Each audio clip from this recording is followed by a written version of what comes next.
Om pramadina nasandeha kim karishyami vrittiman.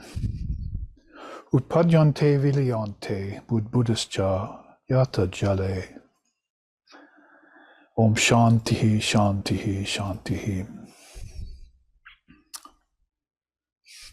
Ignorance is unreal. The darkness of the mind has no substance. Therefore, what does the yogi do with his mind and its projections?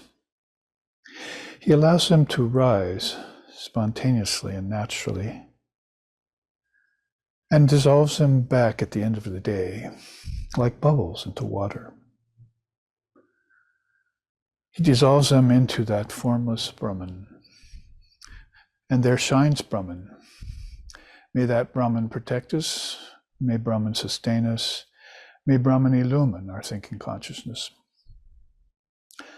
May we not find fault with each other, with the world, or with the teachings. And may what we study be a source of inspiration to us eternally. Om peace, peace, peace. May peace be unto us, may peace be unto all. Om Hari Om, Hari Om, Hari Om Tat Sat.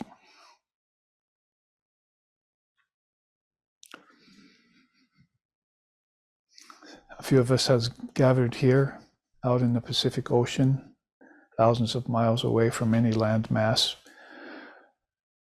so that we can live peaceful lives based in the Dharma. And we like to come together once a week at least, although this weekend we'll be together for the 3-day weekend.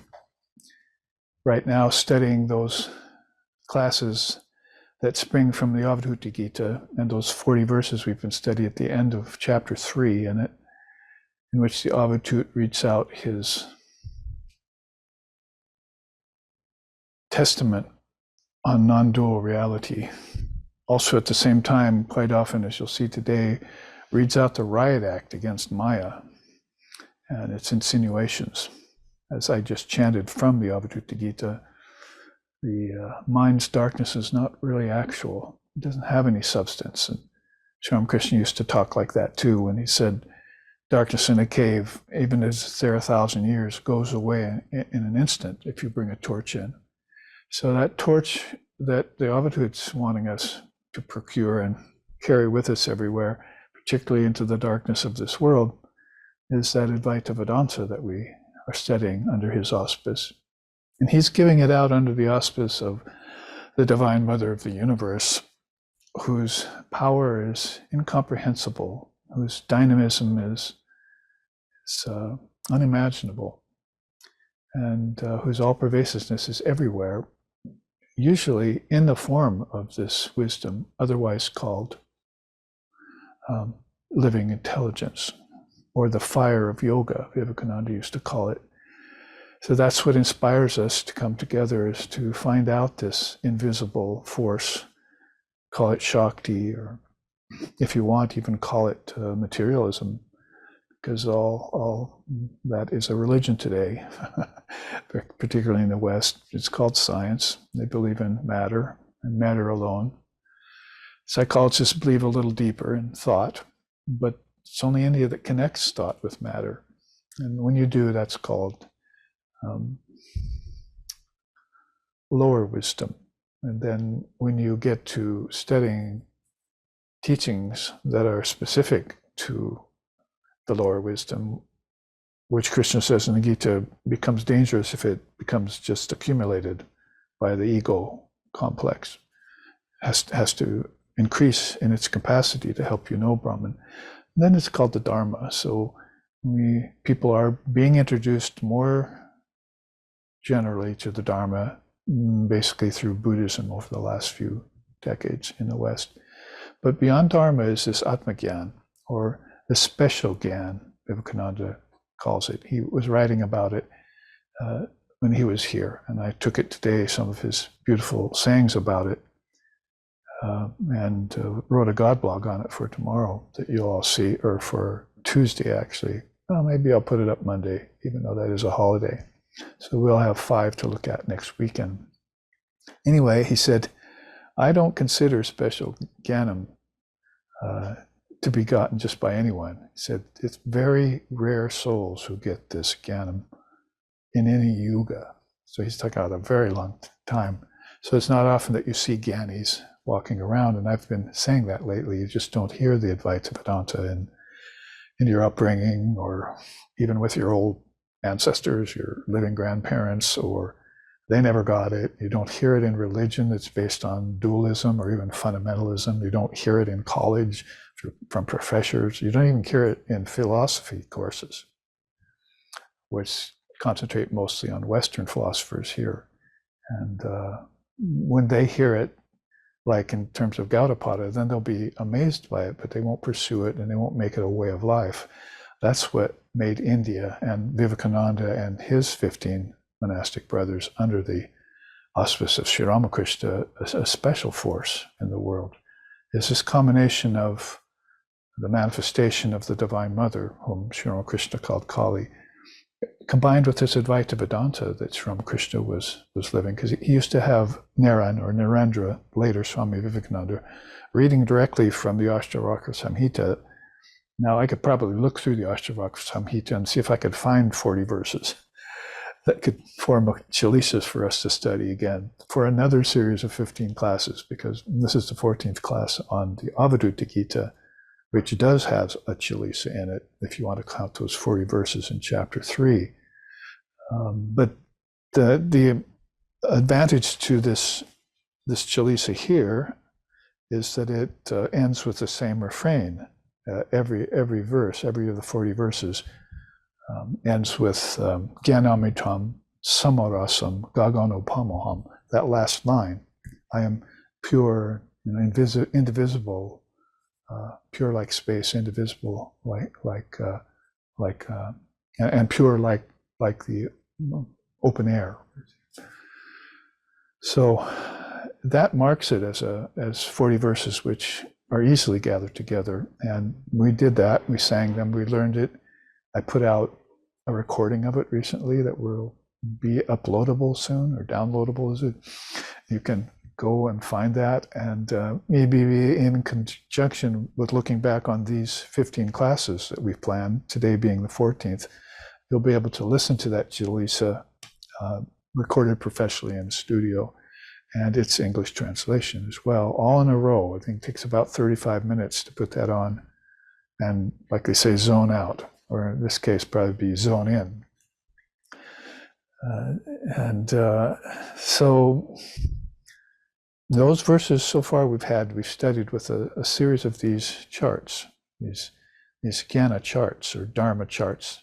Some of them I think would fall more into the title of Dharma, because they're pretty basic teachings, like the Four Fruits of Life, or the Four Noble Truths, or things that are fairly well known based on elements common to everyone who knows anything about Eastern religion. But then some of these charts also venture their way into the Atmagyan. They're speaking basically about the Jnana specifically. Like here, he says, you have no ignorance, you have no death, you have no disease. We looked at that last week, and you don't even have desire. So he's coming on to people who are probably beating themselves up, as they say, because their desires are in the way of their enlightenment. Everyone feels that. He says, well, you won't be able to get full enlightenment until you satisfy your desires in some way.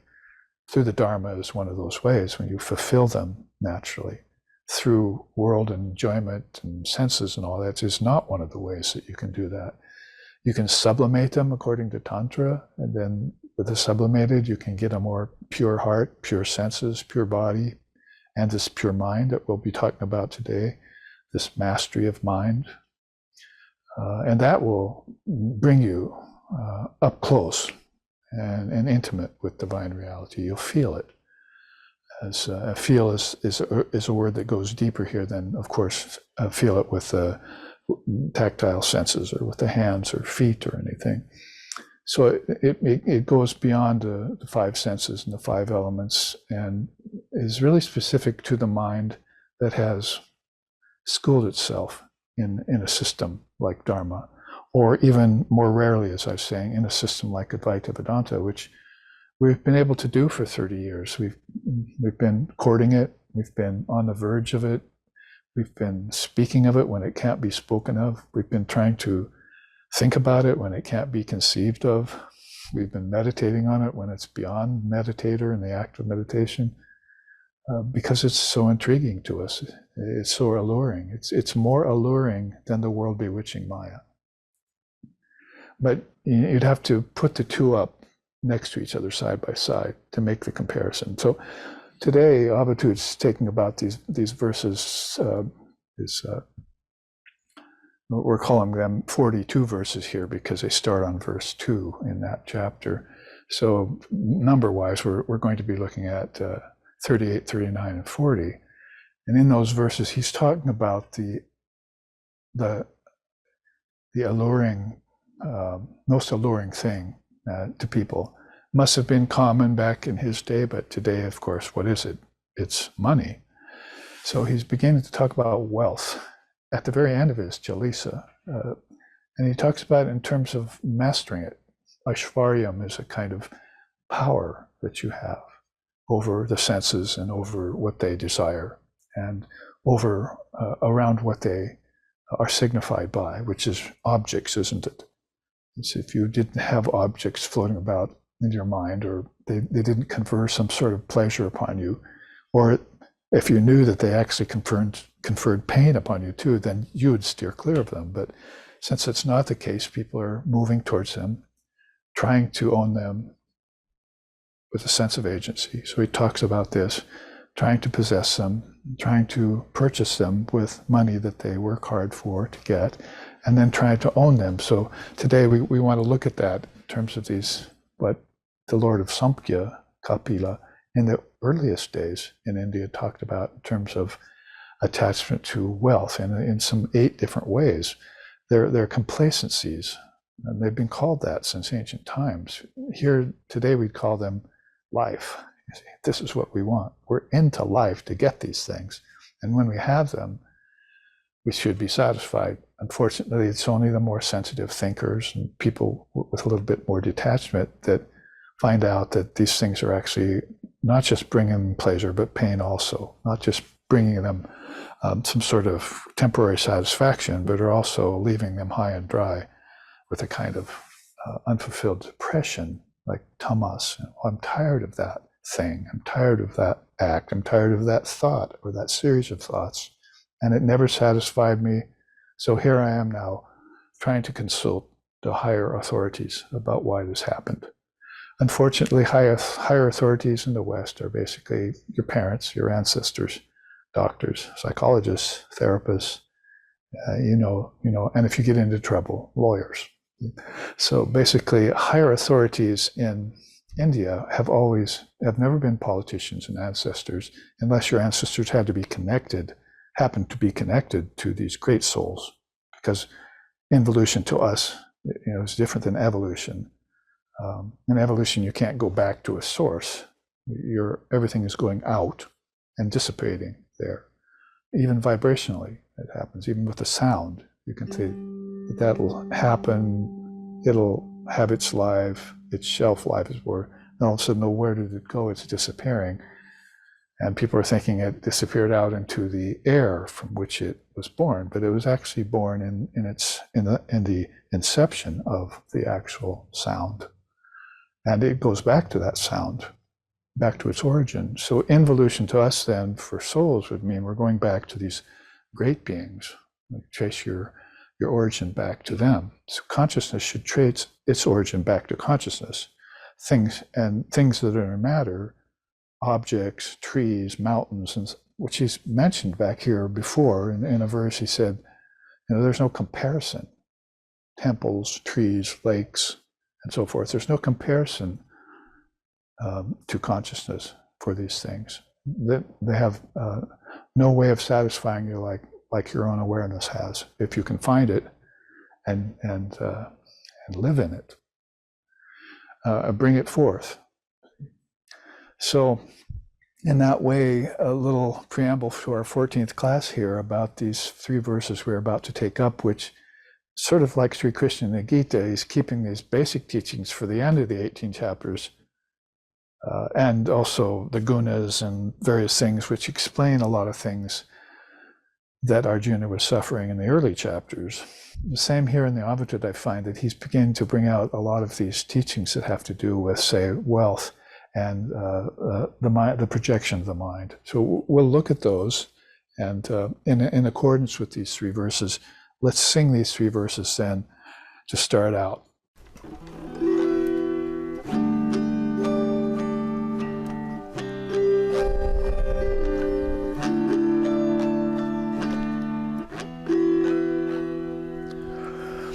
Aishvaryam ichasi katam nachate dhyanani. Aishvaryam ichasi katam nachate hi patna. Aishvaryam ichasi katam nachate mameti. Jnanamritam samarasam gaganopamoham. Linga prapancha janasi nachate namecha. Nirlaja manasamidam chavibati binam. Narbeda beda rahitam nachana memecha. Jnanamritam samarasam gaganopamoham. No vanumatram apite hiviraga rupam. No vanumatram apite hisaraga rupam.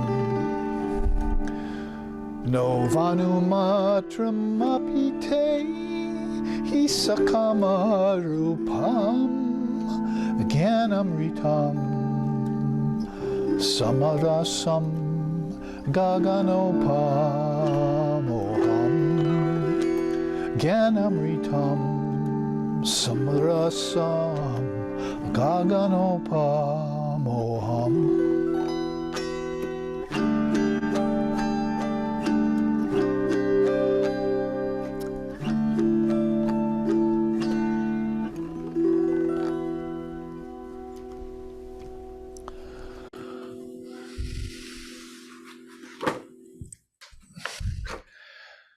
In English, does wealth or its lack make you weep? Does it make you sorrowful? How is that sensible when you possess everything within you? When even the sense of ownership will be transcended in the end, what will you be left with that is so valuable? When actually you are just pure existence, pure wisdom and pure bliss, as boundless as the sky, infinite like space. The creation of these many worlds was not for our benefit. How could they be when Brahman is beyond them, and we are that Brahman? It is the shameful mind that has vomited them out. Even unity and diversity is not for us. It's not our nature. For we are pure existence, wisdom and bliss, as boundless as the sky and infinite like space. Without a doubt, there is not one iota of binding attachment within you. There is not even a hint of actual desire either. Non-dual reality is your true nature. You are pure existence, wisdom, and bliss, as boundless as the sky, infinite like space.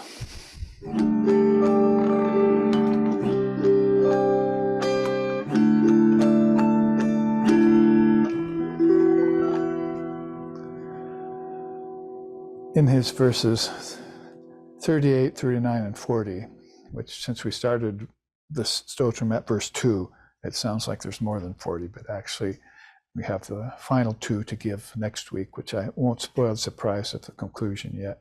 But then verse 41 and 42 will come forward to us to end our class series of 15 classes. So on this 14th class, we see his emphasis. And part of the emphasis in the first verse is on wealth. In the second verse, he starts talking about this shameful tendency of the mind to vomit out the worlds. And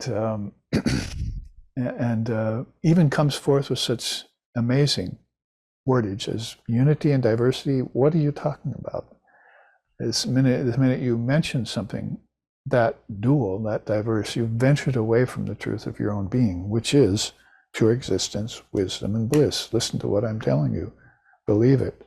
Realize it. And then where will diversity and unity be anymore? Except in you in a non-dual way. Like everything, like every other duality, will dissolve back into that infinite open space beyond the mind and its thinking consciousness. So this is why he's starting out with words like Aishvaryam. See, to master these tendencies of the mind, like the gods do. Sometimes Aishvarya is like one of the great powers of God, to master things, to be the Lord over things. If you use it in terms of the lower gods, like the Titans, or we would call them in India, the Asuras, and as they encroach upon the property of higher consciousness, which belong to the Suras, the gods, then it's called mastery over worlds and masteries over things. And we'll look at that when we look at what sankalpa is. This is the vomiting of the mind, and these worlds come spewing out of the mind in this ignoble way. That is, if you participate in them to get them, if you desire them and you want them, when it was actually you that projected them, what kind of nonsense is that? When you don't realize that, as he says here, non-reality is your true nature. Your mind is playing these tricks on you. And why should you believe in your mind and go after things which are, where is it? Empty. So let's look at a teaching that talks about this before we look at wealth and take a course on what beings who have transcended money and wealth and power and so forth think about the behavior of people who are so attached to the worlds and seeking only materialistic wealth, and what a folly that is to them. I can quote Vivekananda, what a frippery civilization they've created over here. That's what he said when he got here and saw us. What a frippery civilization they've created. He looked around at people just glomming onto and attached to things that really don't have any existence in philosophy, that are projections of the mind. And some right on down to a very base level of projection too, like phantoms and illusions and various things. We'll look at that chart to see some of the definitions you can find in Sanskrit for the word sankalpa and vikalpa, which in the Gita, Krishna says, you can't be a yogi if you've got that. So that's why I chanted one of his beautiful verses at the beginning of class today is that, what does the yogi do with his mental projections? We know what everyone else is doing with them, but he just lets them rise because he can't help it. He has a mind. Vibration is a part of the mind, but he's standing back witnessing the mind's actions called thoughts. That's called watching your thoughts, by the way. We all know about that when we're first taught meditation. Oh, you should detach from them and watch them, because you'll learn about the mind's activities when you do that. And maybe you'll realize that you're not really, that you're master of that process, not participant of it or in it. Otherwise, it's going to bring up the ego. It's going to bring up lower knowledge. You're going to want to possess that lower knowledge. You're going to want to show it off. And you're going to want to own things that come from it. So you should be observing that. So he lets these vibrations rise naturally. At the end of the day, he goes, another show is over. I'll just dissolve them back in to the mind where they came from. And then he goes into meditation and dissolves them and goes into deep sleep and keeps them dissolved. The difference between that great soul and the rest of us is that he knows they come from seeds in the mind, and he doesn't water those seeds anymore. Or he'll only water those ones which are beneficial to all beings if he comes forth into the realm of beings. Sri Ramakrishna would be, if he comes out of the crown chakra and comes as far down as the Anahata chakra, then he can help beings who are lower or farther distant from consciousness and attached like that from that, but he wouldn't participate in it. He couldn't go down to those lower chakras and become influenced by the Maya that's there, the density of matter and so forth. So he would just do this as a boat race, he said. So I run a boat race between these different centers. He says he saw a boat race out on the Hooghly River one time, so he saw people participating in that. So he said, oh, that's sort of like what I do, with my consciousness. I come out of this highest center and come down and race to these other centers. Then I go back to the finish line, as it were, and back to my own real consciousness. So when we look at maybe why this happens to certain beings, why they can detach from wealth and objects and so forth, then it's listed here pretty well. See, basically, let's leave the quotes for the end, but you can see here the series of vibrations that are happening in this graph from the word on down. The word is Om, A-U-M. And we know that that's there at the highest level of consciousness, probably on the apex of vibration and non-vibration, or you might say non-vibration and primal vibration. The primordial vibration is, for all the worlds, is there in the Trinity. So that's, or the Mahat, the great minds. So sometimes that's why they correlate Om with the Trinity or with the great mind. I was speaking to a man in prison 2 days ago in the morning, and then he asked me about that, about the word and about the Trinity. And so I told him about the correlation there between that. He said, well, what does the Trinity do with Om, when they see it? He said, they create worlds with it, right? And I said, yes, but don't forget that they can also dissolve worlds into it. So I said, at the end of the lifetime of a Brahma or a Vishnu or a Shiva, before another great soul comes to take that position in the hierarchy of cosmic tattvas, they'll turn towards Om and dissolve themselves back into it. So, if you've gotten used to watching the vibrations of the mind rise, and at the end you can consciously dissolve them back into the source, then it shouldn't be that hard for you when it comes time to give up your body. In their case, it's a very refined causal body, to turn and let it dissolve back into the source from where it came, because you've been meditating on the source, which is why we need to meditate on Om all our life, probably in accordance with a few other bijams or a few other divine names, like Om Namah Shivaya, for instance, in Shaivism, or Dalai Lama's mantra, Om Mani Padme Hum. It says, all got Om as that foundation. So this is what's being said here. And if you were to go beyond the word, in the beginning was the word, but what's beyond the beginning of the word, then you'd find Divine Mother dissolving herself back into Brahman, as she says, when all the worlds of name and form go back in pralaya, which is dissolution, then I myself dissolve myself back into Brahman. So you've got Brahman, you've got her, and you've got her word. And from then, everything that spills out of it in terms of vibration, from causal to subtle to gross. And here is the gross manifestation of vibration all around you. Objects that were your thoughts in the dream state have become solid objects in the waking state. And you'll dissolve them back in. Take your favorite chair or your favorite table or your favorite teacup and just dissolve it back in tonight and have a cup of tea on that table into your dream state tonight. So I'm saying this because you don't need to have possession for objects. Your favorite this, your favorite that. You can just go and use them in the dream state. But you got attached to them out in the waking state after you solidified them, as if, you have to glom onto them and be attached to them. So that's why wealth and objects and desires are lower on the scale of things than your intelligence. I was reading Swami Vivekananda today saying that intelligence is far beyond desire and it's far beyond willpower.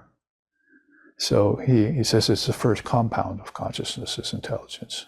And that's with a capital I. It's not intellect we're talking about, because we can see what materialistic beings have been doing with the intellect. Professors, scientists, and so forth. They're actually attached to that realm, and they can get objects later. But right now, they've shifted their consciousness to this thought of the object. And so you can become just attached to that level of sankalpa as you can with desire, called vikalpa, as you can to the actual things themselves. And if you come to attach to the actual things themselves, it's very painful to let them go to time of death. So you don't really hear about professors, teachers, and scientists having an epiphany at the end of their death, end of their life, I mean. They're having trouble letting go of objects. One very famous one I read about last night was having that. It's a great industrialist.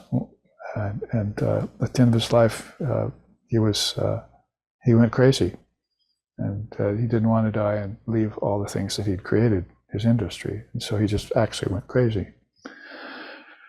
And so it's only the seer, the yogi, the sage, and the siddha, the sage that thinks about this prior to the occurrence of it. And of course, that's called,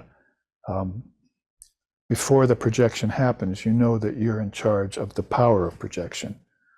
That's the Shakti power that she gives these great souls to allow them to run a boat race in the different worlds. Opens up barriers and nadis and channels to them, to these inner worlds. So just coming down the level of that, you see, from cosmic awareness, intelligence is the first thing on that higher graph. Comes down to ego-mind complexes next. Thought and concept follows that.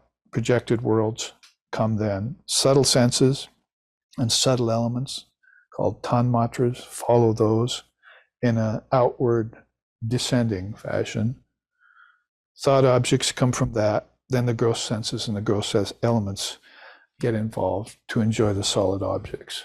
And this will also be taken back in. You can see if you realize the gross prana, then you can realize later the psychic prana that produced these. Later on, that turns into chit shakti, the mother of your thoughts. So it's this divine energy. If it comes too far out, it becomes an energy that digests your food. And so some people who are calling themselves spiritual in nature are focusing on prana or food, and that's as far as they go. But the psychic prana is left untouched, as Vivekananda said, when he came here and saw people who had just began to hear about Indian philosophy, and some of them were taking it upon themselves to school others about it, like the Theosophists and people like that whom he met. They had no idea about the psychic prana and where it went, and they didn't have any knowledge about the Shakti. Well, Sri Ramakrishna had invested him in the Shakti. Mother Kali is my special thing, Vivekananda was later to say. He didn't even believe in her at first. And he didn't believe in non-duality either until Sri Ramakrishna gave him a copy of the Ashtavakra Samhita and said, "Read this out loud, please, young man." And it all came rushing back to him when he started reading that Nondual wisdom. And along with it came the Divine Mother. So my teacher, Swami Sheshanandaji Maharaj, peace and bliss be with him always, said that if you study the yoga system, particularly Raja Yoga, you'll become a devotee of the Divine Mother. These are monks that are talking about her, you see. An interesting thing that you might want to contemplate. This is almost Samkhya, but with a lot of cement added in, and it's simplified too at the same time. This is just from the word on down to the worlds and back into the word. And you're doing this every 24 hours with your consciousness. If it's your mind's consciousness, mind falls victim to that darkness that I just chanted about. Darkness has no substance. It falls victim to that ignorance in the mind. Ignorance is not real. So you can see how the Avadhut would respond if you're talking about darkness and ignorance. What are you talking about? He doesn't even believe in unity and diversity. Why would he believe in darkness and ignorance as being real? They're phantoms. He says that in an earlier verse, if you might remember. These are phantoms of the mind. These are unnecessary sankalpas that people divulge in every day until they think the world is real. One of the beautiful sayings of Sri Ramakrishna was said, people are born again and again into the world, they begin to think that the world is real. Well, what he's suggesting there is the world never was real until you started getting involved in the process of producing it, of vomiting it out, and then all of a sudden you decide one lifetime, gee, I guess it is real. It keeps coming back to me, you see. But what never came back to you was your intelligence. Your long lost and best friend in high places never came back to you like it did to the Avadhut, to tell you that this is all an illusion, that this is all a dream. Take your pick of words. Illusion can be a little bit judgmental sounding. And it's not to the Buddhists, when they talk about it. It can also be a little bit better to say, oh, I had a dream I woke up from, you see. So you're creating and destroying worlds every 24 hours when you go into sleep. You create them in dream and you destroy them when you wake up. And if that happens on a physical level and it takes billions of years as composed to 24 hours, what's the difference? They still come back, don't they? And they still get dissolved again. Who can ever rid themselves of them? So that's why the great souls just say, oh, I see it rising. There it fell again. They don't even have to prove to themselves anymore that this is the nature of mind. So it's the nature of mind that produces objects. So let's look at objects here. They're coming basically to ground ourselves in the teaching. The yogic rules pertinent to objects are good to put forward with the Buddhist teachings of the emptiness or shunyata of objects. Over time, I've liked to justify that and say, yeah, no substance in objects, but there's an essence behind it. That's the way I've put it. So, because if you say everything's empty, then you get into a little bit of a Maya conundrum there, and which some forms of Buddhism did, and then pretty soon nothing existed, not even God. And maybe God doesn't exist as a projection of the mind, but it exists as the foundation of the great mind and of all other minds. There has to be a stage to be a dancer, and there has to be a substratum, like a background of existence, as Meister Eckhart called it, even in Christianity, that is there, and you can never discriminate it away. You can discriminate away those things that appear, but you cannot discriminate away the one who's doing the discriminating. That's always there. So that proves you are what he's saying you are. As boundless as the sky and infinite like space. Those are metaphors he's using. Here's the rules. Number one, objects are empty. Of what? A, empty of abiding substance, because they don't last. They come and they go. If they change, rule of thumb in India said, if it changes, this is not Brahman. It's not divine reality, because that has to be based in non-change. Change is called, in Sanskrit, parinama. Non-change is called aparinama. And Advaita Vedanta, non-duality, is all about aparinama. It's one of the pillars of non-duality, so to know that Brahman doesn't change.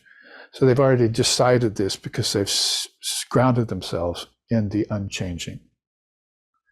You could call it akshara, Krishna does in the Gita. It doesn't get destroyed because it can't change, you see. So it's ever present. And so they've seen it, and they've based their whole philosophy and their whole life upon it. Their thinking process is based on it, and their non-thinking process gets based upon it when it dissolves away. And so when they come back, they remember the foundation of everything, even though objects and senses are dancing in front. Display of objects. So empty of abiding substance. And it, unfortunately, for those who aren't smart enough to realize that they're empty, then it has to come down to the final bad news. It's empty of the ability to fulfill you. We have to put that forward next, because nobody likes misery, suffering, unhappiness, non-fulfillment. I mean, you can't even go to ship something nowadays without hearing the word fulfillment. Oh, you're going to get fulfilled. Don't worry. It's in the mail. We won't leave you in the possibility of non-fulfillment. But objects will. The very objects they're shipping with the postal services will come to you. You'll get fulfilled that way. But the objects you unwrap out of the presence will not fulfill you. So this is one of the great truths of philosophies like Buddhism, philosophy, and in yoga you see it's here. That's number one, part A, part B. Number two, part A, part B, is that they're mental projections. Nobody puts that final gloss on the teaching, because they're simply of the mind. In other words, they're not in your true self. So if you don't have a word for nature in its manifested and its unmanifested level, then you're up a philosophical creek without a paddle. And so that's why the West is. They're believing in materialism and in physical science only. If they do go into the mind, they start thinking about the aberrations of the mind in therapy and psychology. But nobody is ever talking about this precious non-dual truth. If they talked about it, then they're going to have to find a way to convey to you how to realize it, because he did. He's not just talking about it. He's saying, I am that. And then what does he say? Guess what? You're also that. It's not like, Christ is the only soul, son of God. Every child is a son and daughter of God. Whatever got in the way of us understanding that and caused us to have to depend upon a savior rather than upon our own true self. That's the difference between salvation and liberation in world religion. And pardon me if we go to India when we want liberation. We go to India when we want formlessness.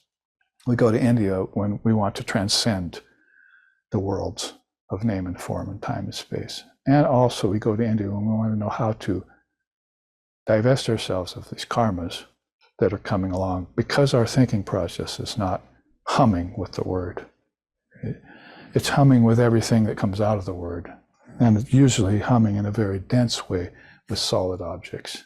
And so it leaves us in the lurch. All objects are mental projections. Well, I think I can wrap my mind around that. But what can you go further? Yeah, actually, they're solidified thought. Oh, now I get it. So that's where the connection between thought and objects come from. That's the connection between mind and the worlds. That's the connection between myself and nature. And it's the connection between freedom and suffering. You just cleared it up for me. See, if I think, then the object comes. And somewhere in the process of the thought to the object, I forgot that I thought it. And it appeared to me. When I saw it, I thought, look at that, I want it. And I forgot, look at that, I projected it. You see? Talk about forgetting your true nature. Let's back up a few steps here. Or even remembering your true nature, to how about what happened when the worlds were projected. Let's remember that first, and who did it. Not some God, not some devil, not somebody on high, not somebody underneath your feet, not someone out in space, not someone back in time.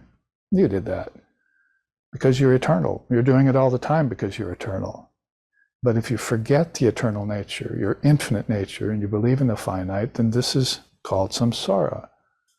This is called lives of birth and death and ignorance. And you never get to true materialism. That is, knowing that objects are projected by you. You never get to lower knowledge, arts and sciences. You never get to Dharma, which is higher knowledge. You never get to that special wisdom called Jnanam, which is proving that you yourself are the essence of everything. So let's back up to how the mind does this to us. So Aishwaryam, how we should be master of it, of these things, and we should come out of the womb that way. See, we should have a womb with a view. This we used to joke about. See, a womb without a view means I'm born ignorant. But when I come out, I should come out with full consciousness. All right, let's see what I did this time. Let's see what kind of a projection I made this time. How did I project the worlds on this particular cycle? And how quickly can I wake up to the fact that not only I did it, but it's not created out of nothing? Because that's what they're trying to tell me. After I project it out of the word, I come out here and then people are telling you did it out of nothing. If they even bring you into the quotient. So that's the next part B is there's, it's not created out of nothing or by God, because in India, you are that God. There's no other God but you. God is walking around on two legs. It's just that it's doing it out here in the physical worlds.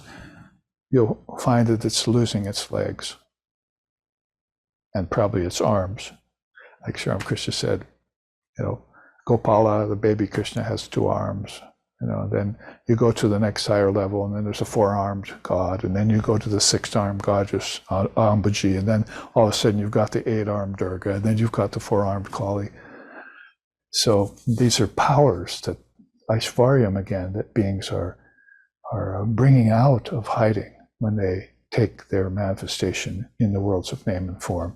And they need to remember this. They need to have divine smriti. They need to have certain words that they use in order for this to be remembered. Daiva Vaka, it's called. I'll show you that in the last 10 minutes based on this second to last verse we said today. So these are the rules pertinent to objects. If you want to think object, then you should think this way. If you want to aspire to be free of them, they're empty of abiding substance. They cannot fulfill you. They're just your own thoughts solidified, and they're not created out of nothing or by God. They're created by your own mind. And actually, the word creation is not going to do it. They're projected by your own mind. Because you can't create something out of nothing. It's created out of something. A vibration creates them. I mean, all the way up to this primal vibration, where they dissolve again and back down again. It's just like your in-breath, your held breath, your out-breath, and your held breath again. This is all bringing you life, isn't it? It's bringing you prana. It's bringing, if you concentrate on the prana, it's also bringing you thought when the prana rises up to psychic thought. And then finally, it's bringing you realization that I am a child of the Divine Mother, eternal. I am infinite, not finite.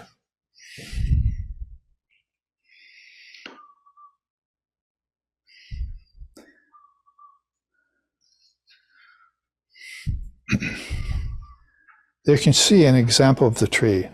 So there's the atomic particle tree, and this is just a teaching borrowed from Dalai Lama, because he used to give teachings like this when we saw him. Atomic particle tree is the real tree. That is what we call real out here. But there's a solidified appearance for the tree. That's the external tree, the unreal tree. Because you look at any object, like a tree, for instance, then it came from your thoughts. So you have to go to the thought to find its origin. You can't look at the tree itself, which is a projection of your mind in Maya, with the appearance of solidity around it, without knowing that somehow the particles of your mind have the power to solidify things. They didn't have it in Dream Tonight at the physical level. That was stripped away from them. Then they thought about it in a dream, and they said, I think I want to project it in a solid way, and I'm going to fall into the idea that's the reality. The external tree is actually real. The external world is actually the real one. And I'm just going to call my dreams phantoms. I'm calling my thoughts not a part of the process, you see. And I'm just going to let it all happen by the hand of nature. But again, you didn't have a word for nature and unmanifested nature, and you didn't know that part of that was parinama and a part of it was aparinama.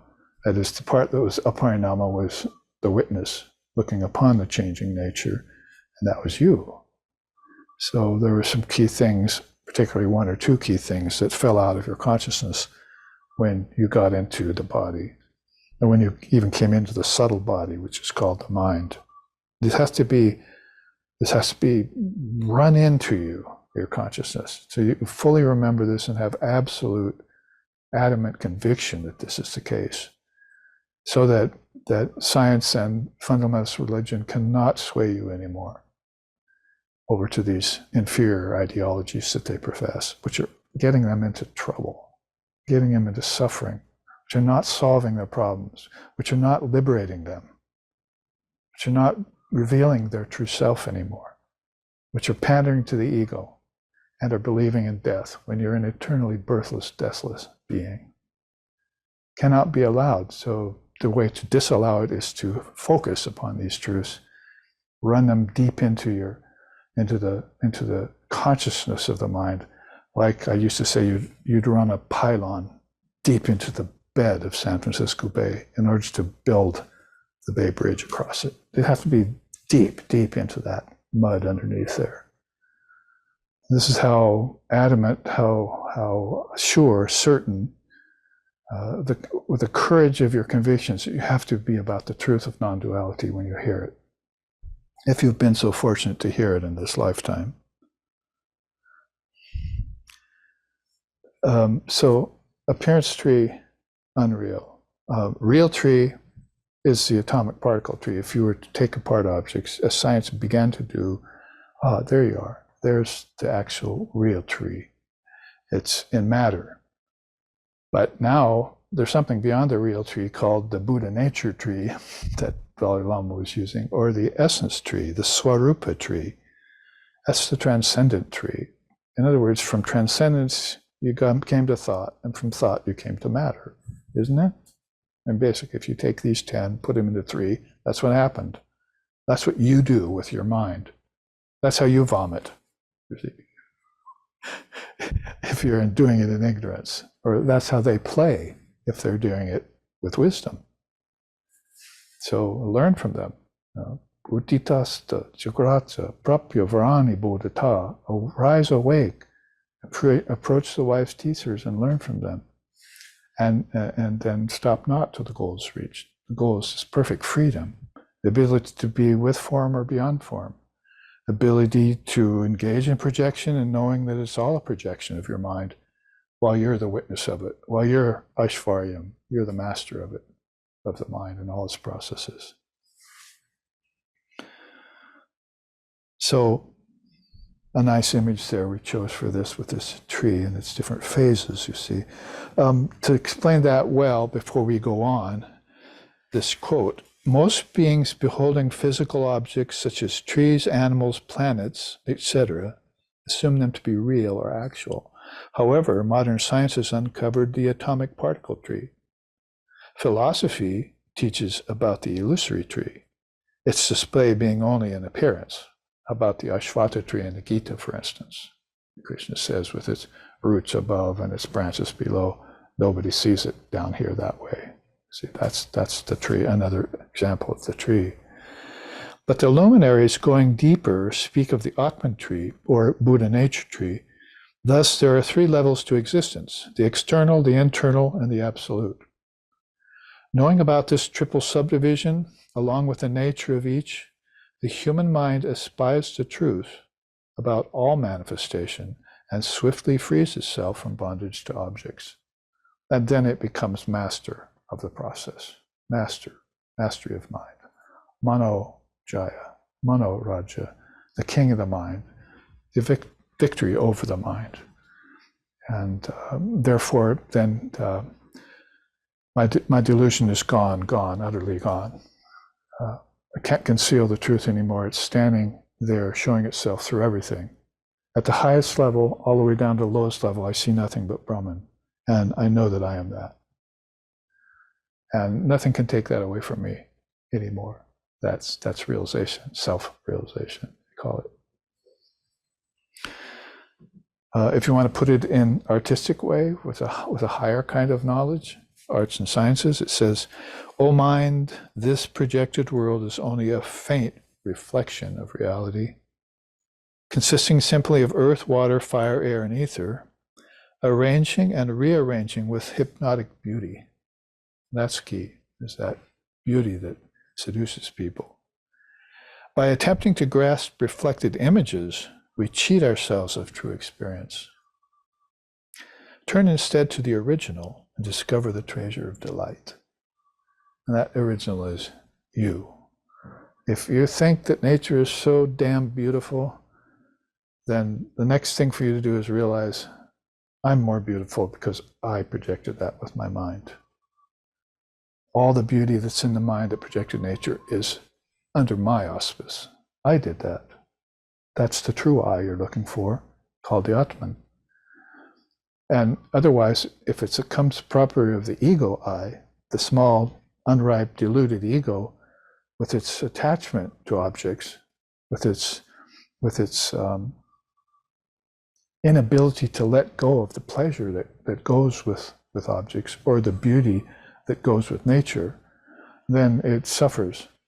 See, it suffers these problems. So know that the meaning of objects the real meaning of objects is a very good teaching that goes both ways. It goes towards the cause of suffering. It goes towards the release into freedom. If you can get beyond your attachment to objects and know what the source of the objects are. When he talks about here, these three subdivisions can also be put in terms then of the mind's ability to project, which the Avadhut's not mincing any words there when he says the shameful mind is vomiting these worlds out. He's talking about ignorant people who get so attached to them and forget that they even had any part in the process. It's not Daivi Smrita anymore then. It's forgetfulness. It's the mind that forgets.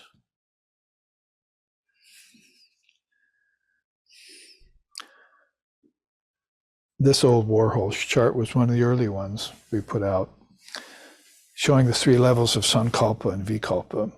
The teaching came from Lord Vashishta, who is the avatar, was the teacher of the avatar Sri Ramchandra in the earliest days, long before Krishna appeared on earth, which was of course long before Buddha, which was long before Jesus, and so forth.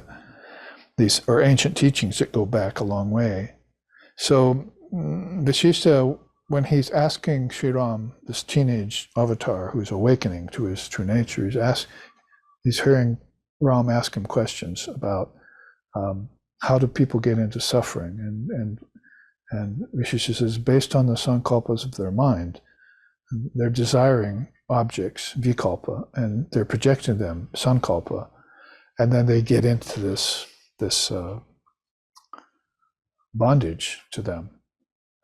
Forgetting the essential facts that we just looked at with that meaning of objects chart. So he says here in his own words, it's at three levels, this sankalpa: the world, the mind, and the intellect.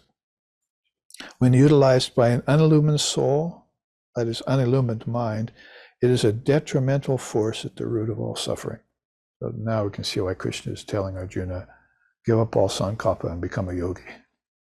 So that sankalpa he's talking about is this detrimental force that has turned Arjuna weak and has turned him, placed him on his knees in the battlefield when he's the most courageous warrior out there, and see what power it has. Vashishta describes it like a rutting elephant whose trunk is the tendency of selfish grasping and who goes about spraying the world with the water of surface enjoyments. Only the sharp arrow of Atmagyan, knowledge of your true nature, can bring this lumbering beast to its knees, so it can be bound by the ropes of masterful mind control. what he's talking about here in these 3 verses, the Avadhut, this power over the mind. And so there, it's easy to take a quote like that and put it into this threefold level of sankalpa. So first, I mean, we could go from the intellect in, but it's good to go from out inward.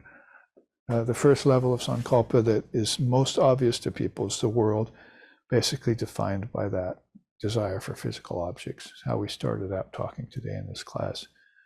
This is what draws them out from not only their true nature, but from heaven, which is not the highest level. So the ancestors look at other people enjoying objects on earth and say, I think I'll do that. And then I'll teach my children that too. They'll also enjoy with me, and we'll be a big family. See? And pretty soon that swells the ranks of the ancestor realm to where you've got a Lord Buddha looking at it and say, this has become a problem. We go down there and tell them, insert myself into that age of time where this is happening and tell them to be free. How am I going to do that? I'll be born with the wealthiest family on earth, and then I'll renounce it right in front of them. Why is that? Because Sri Ram, whom we're talking about with Vashishta right here, did it thousands of years before Buddha. He was born in the Kosala kingdom, son of King Dasaratha, and went away to the forest and renounced everything. So Lord Buddha, thousands of years later, saying, how am I going to get rid of this influence of the ancestors on people so that they can get freedom from such things that they're like rutting elephants running around, spraying the world with desires and teaching their children to do the same. It's not meat. And it's covering up the bliss of their true nature. Besides, it's animalism, sensualism, animalism, materialism. How come these isms are so easy to put together and connect? But you're going to want something like Buddhism, maybe, to offset that. So I think I'll go down there and be the Buddha, the awakened one, and tell them how to get out of this, you see. So this is how we connect in philosophy. Ancient agents like Vashishta and Kapila and Arjuna and Krishna and Ram and Vashishta, how we connect these together into a teaching that's eternal, that's immediate, that's the eternal moment teaching, something never to forget. And all these other things get forgotten by the wayside, don't they? Can you remember your past lifetimes? Do you know why you're so attached to some things in this lifetime and afraid of others? Does that have no cause? Does it just happen? Is it serendipitous? Is it spontaneous? Does it come out of nowhere? I thought we just said that it does come out of somewhere. And there is a source for it. There's even an origin to it that we need to explore, especially if it's something negative that's getting our goat again and again. So that's all about this world and desire for physical objects. What are they? Foods, sense objects, pleasures, possessions. Probably inside of possessions, you would put probably the most important one, lands. They like lands. Sankalpa is all about worlds. And they know that worlds hold everything else. They hold money, so the money is going to be secondary to lands. They hold the power to dominate over people who live on the lands. So when the Asuras want lands, Ashvaryam in their case is basically dominating over people, over inner lands that the gods have a better version of, and they're bringing people to the heavens and for the highest good to help get them enlightened. But the Asuras are saying, no, you're going to bow down to us. Watch this, I'll go to earth and I'll become rich in lands and I'll start dominating over people. And if they don't obey me, I'll start wars and so forth and so on. So this is all done from an inner perception, inner perspective. And it's done with this distorted perception of how to use the mind. They're called Prakriti layas. Prakriti means nature. They manipulate nature and they attract people with that. And those people come running. Those are called occult powers, astabalasiddhas. become kind of popular with people nowadays. Some gurus are even teaching ridiculous things like, oh, you should take the occult powers, you should get them, you can use them.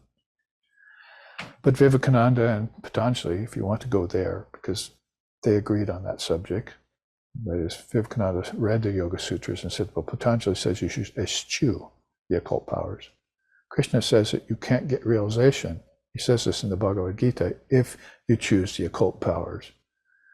Buddha and Patanjali tell you that you need to get virtues and build your character, and you can't do that with the occult powers in the way. So all these highest authorities are giving you this highest truth. But here somewhere on earth, religion, philosophy, and spirituality has become so dumbed down by some of these materialistic opportunists who are calling themselves teachers that you're supposed to go after them.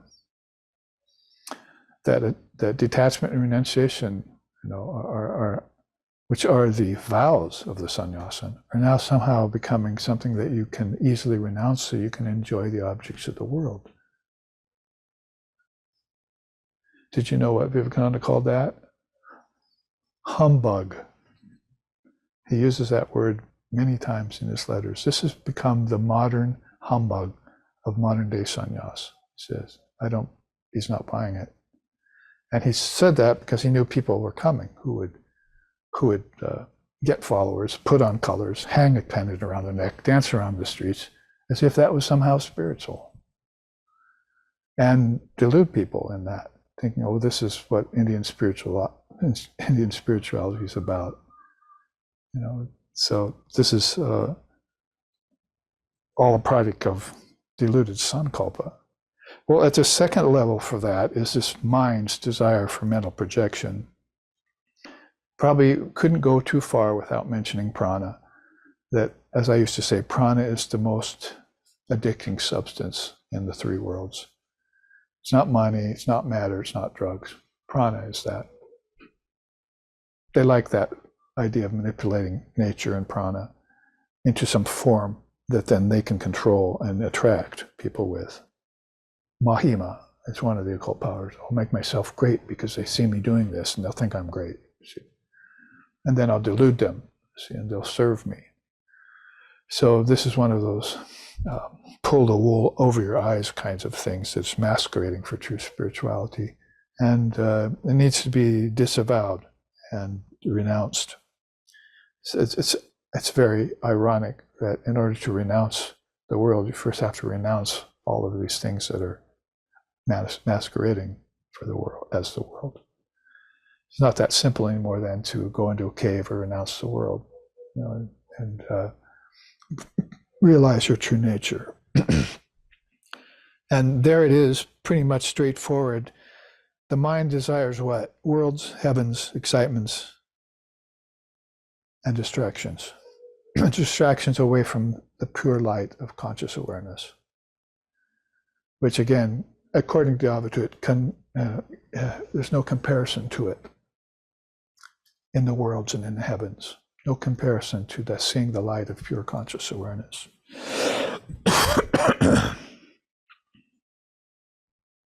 I was mentioning yesterday that funny thing I saw where this person was losing their pet, you see. And so it's like over the pet, telling it, stay away from the light, stay away from the light. I think I got a good laugh out of that. It's just like if pets could actually see the light when they go into death, see. That's one thing, but put that aside for now. But so everyone has this idea that the light is what you want to stay away from. If you want to have fun, you see, if you want to have excitements and distractions and so forth, come back to life. Get in the body, enjoy and suffer with us. Stay away from the light, though. If that should occur at this center, then you want to somehow run away from it when Avadhut is telling you that's the light of pure conscious awareness you're talking about. And that's when you get that, you're enlightened and the game's over. Possibly they don't want the game to be over then in this world. And the intellect doesn't take them beyond that urge for sankalpa. It actually deepens because then you've got the various sciences and so forth various preoccupations of the world, studies, secular studies, as far as even the arts go and so forth. They get so into that with their egos, and then they make a name with it, or they become an inventor, or they become a great dancer or musician, and it just expands their egos.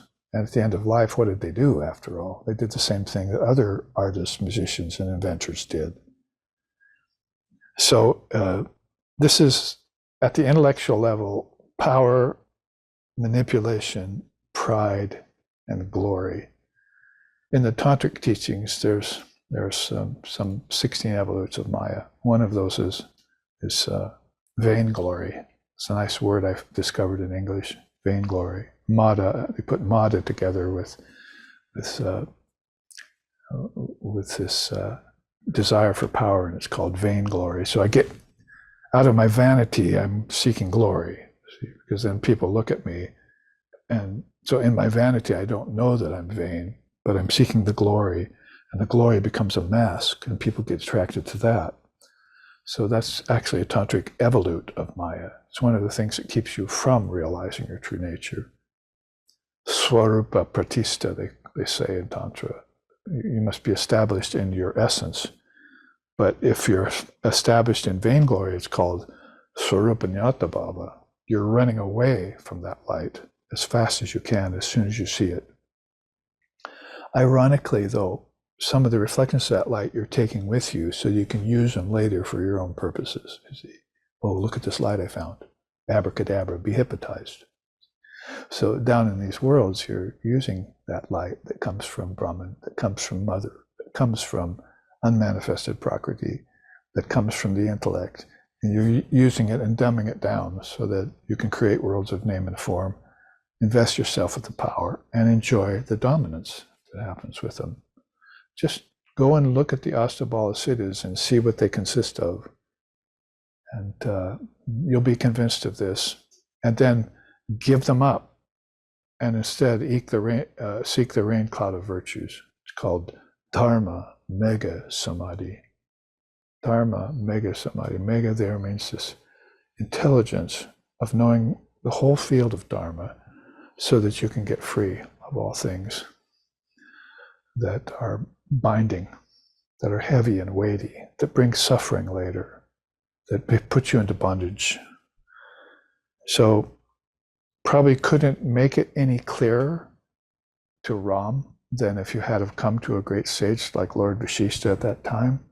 But if we want to flesh it out, here is what Sankalpa, here are some of the mental modes: hope, brooding, seeking, and of course this isn't seeking after enlightenment, we're talking about seeking after things of the world, owning, coveting, enjoying, striving for, that is, the things of the world again, accumulating, clinging to, non-sharing, taking them as real. It'd be one thing if you just accumulated wealth, but you know, oh, it's not really real. See, that would be a less deeper level of delusion than if you actually thought the thing was real and you had the possession. Conceiving, conception is one of the words that goes very well with Sankalpa, because the worlds get conceived. They get conceived at a very high level, actually, but that's called Atmic Sankalpa, up there at the level of the Om, the Mahat. Beings that venture out of the worlds of the Trinity and fall into the realm of the gods, and the Asuras, and the ancestors, and so forth, then this grand conception of the perfect creation, the perfect Sankalpa, the Lilik Sankalpa, like Sri Ramakrishna saw the play of God everywhere. So he was here seeing this Sankalpa, but he was seeing how it came out of the Divine Trinity and how the Shakti was invested in every part of it. She was pervading it all. So he saw Mother in everything that way. Also, thinking on, brooding on, imagining about, creating, projecting, and fantasizing about. These are all some words that, if you keep them in the context of this power of Sankalpa, that will explain themselves. So Lord Vishishta says further, to end this, look at this 3 levels of sankalpa. For mastery over sankalpa and vikalpa, practice asamvedana, he tells Sri Ram. That means non-receptivity to all desires. When your desires come to you, find a different way to fulfill them, or a different, if they're negative, find a way to neutralize them.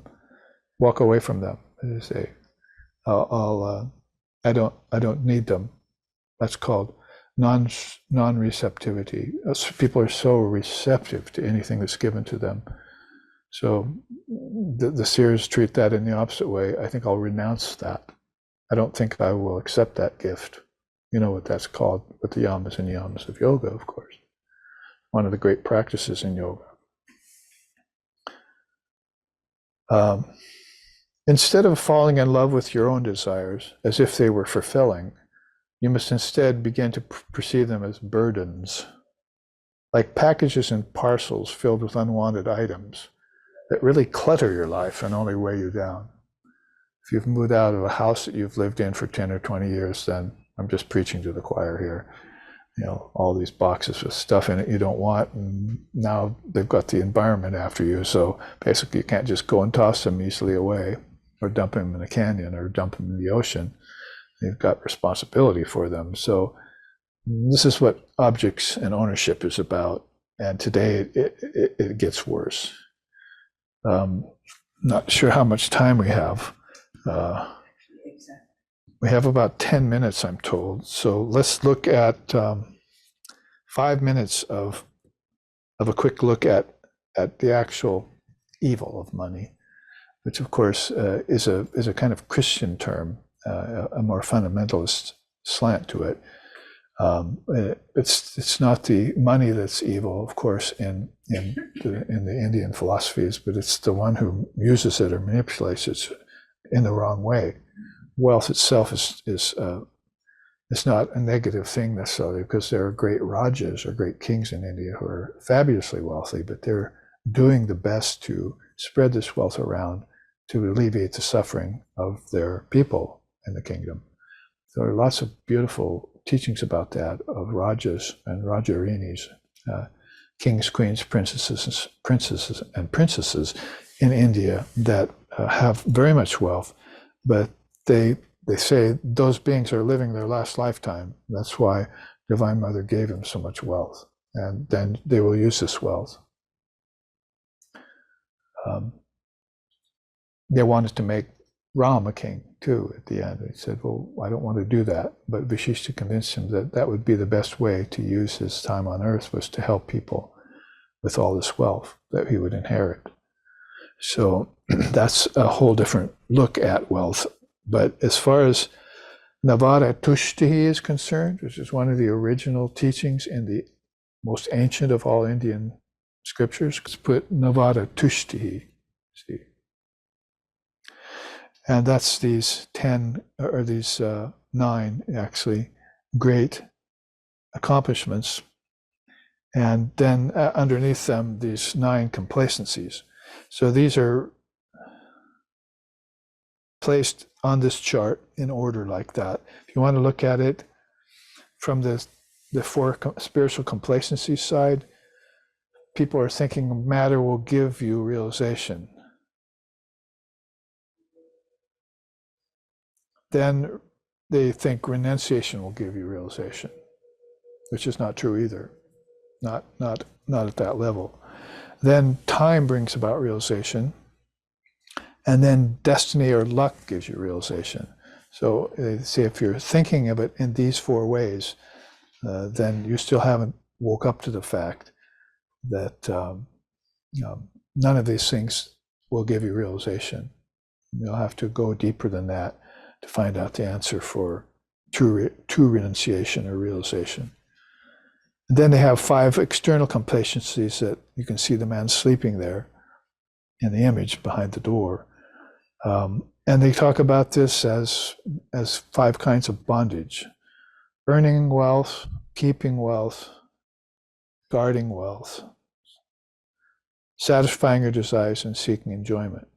you can see that three of these then are directly in correlation with each other about the problems of wealth, earning it, guarding it, and keeping it. And that's what, of course, people who are filthy rich, as the term goes, have their minds always upon this wealth. Sri Ramakrishna mentioned that too. He said it very difficult. The mind becomes like a mirror, that there's a treasure chest in front of it. It's always reflecting this mirror.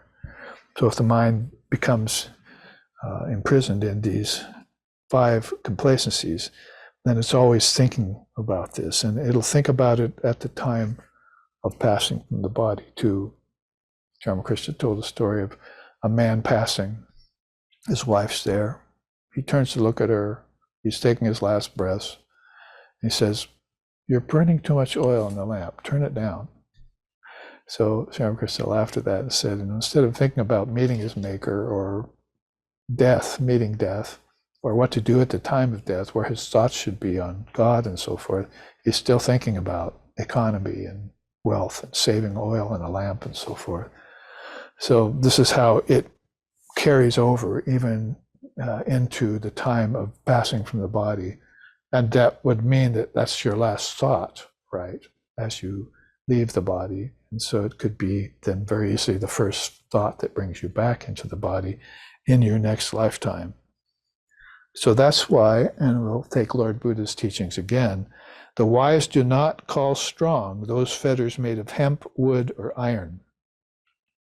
Rather, they call attachment to jewels, treasures, and ornaments, wealth and possessions, a far stronger bond.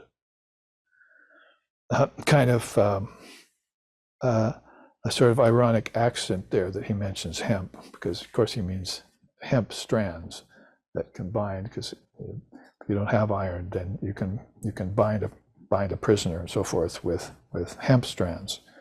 But hemp here also means, and nowadays could mean marijuana. And people, that's a very strong bond in the mind for people. If they smoke this hemp, as it's called in some ways, then that becomes even a stronger bind too than just a physical fetter. So Lord Buddha's teachings, you find them being very current, even though they're 2,500 years old now. That's a long time, 2.5 millennia. And if you set off these 9 complacencies, Navada Tushti, 4 of them which are spiritual and 5 of them which are external, then you can see that the 8 great accomplishments go side by side with them. And there are 3 primary ones and 5 secondary ones. I particularly like the secondary ones, but the primary ones have to do with these 3 kinds of suffering. And we looked at that a couple classes ago in the chart, when Avadhut was mentioning suffering.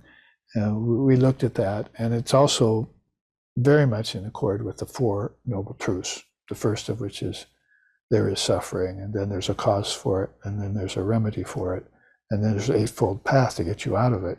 So that's again flashing forward to Lord Buddha, which is why I'm putting some of his beautiful teachings here with Kapil's main teaching to show how similar they are. It's like it could almost be the same soul. Advaitically, of course, they would be.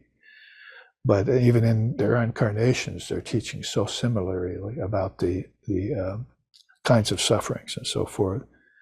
So Adhyatmika, Adibhaudika, and Adidaivika, and who is it that taught that fell in time between Ram and Buddha was Sri Krishna. You'll find him teaching those 3 things in the Gita. In fact, Arjuna has a question about them. What are these 3 adis, as it was, these 3 principles? And in this case, they're primary powers that are internal, external, and cosmic. That is, suffering happens on those 3 levels for people.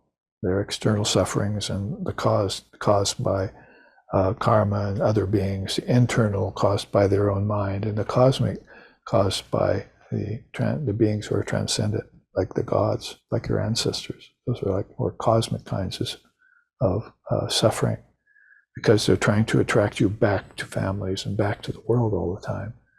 So it covers these three different levels of existence.